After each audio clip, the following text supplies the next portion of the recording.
You heard it here first, folks. PG is about to make a comeback.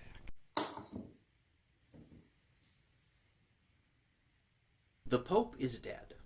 Long live the Pope. Cardinal Lawrence is a man of faith who has lost just that, charged with leading the conclave to select the next papal leader of the Catholic Church. With the rest of the committee locked in place, forced to vote and discuss, repeating until one nominee gets the necessary 72 votes. While many of the best choices struggle to secure a standing on the votes, Lawrence is soon discovering that many of the cardinals have secrets of their own and reasons to want the power of the church behind them. I'm a sucker for single location thrillers as well as political and religious thrillers, but I think Conclave is a lot more than just a combination of the two. The film, and particularly Cardinal Lawrence, showcase some of the best faith-based character work in any recent film. Early on in the film, Lawrence delivers the eulogy for the recently passed Pope, providing us with the central idea of the film, the importance of doubt versus certainty, and how a great Pope should sin, doubt, and ask for forgiveness. It's an excellent sequence made all the better by Fiennes, but it's also something he struggles with throughout the whole narrative as various imperfections rise to the surface around him.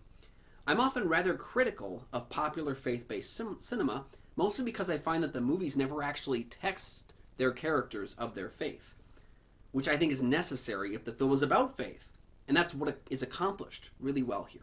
Performances are all around excellent in the film, but I'd like to highlight the lead, Ray Fiennes, for his nuanced approach to doubt in his faith, in his teachings, and in everything he's ever believed being tested before him. There's also a standout, occasionally over the top, but always at the right time performance from Sergio Castellitto as Cardinal Tedesco, an odd and radical cardinal who desperately wants to be Pope to reverse some of the more progressive stances that the previous Pope pushed for.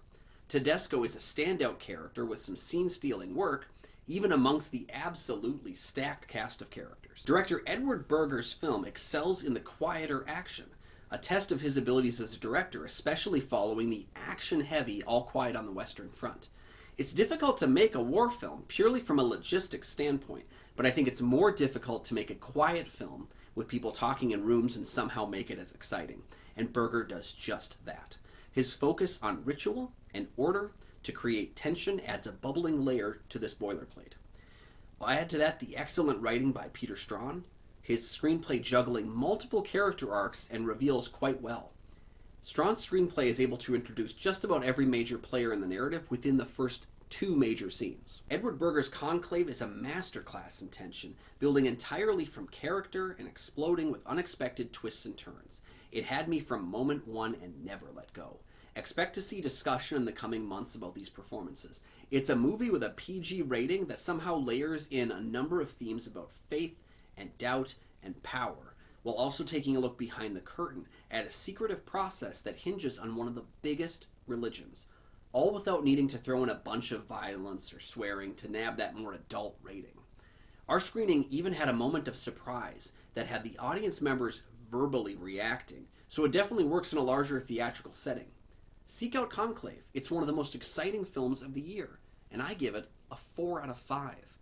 You can find a written version of this review over at goatfilmreviews.com. But while you're here, make sure to like and subscribe. There are 2 free things you can do that help to support the channel immensely, and you never miss new episodes of the show as they drop. You can also find Goat Film Reviews on Facebook. You can follow me personally at Almighty Goatman on Twitter, Instagram, Letterboxd, Threads, and Blue Sky. And you can find my show, Kyle and Nick on Film, that I co-host with Nick Palatichuk from the St. Paul Filmcast. We have new episodes of that show every single week. You can also find a link in the video description for this video for the Minnesota Film Critics Association, of which I'm a member. You can find film critics' reviews of popular, new, and classic films, as well as more of my stuff over there. Thank you for joining me for this video review of Conclave. Make sure to leave your thoughts on the film down below in the comments section, and we'll see you next time. Bye-bye.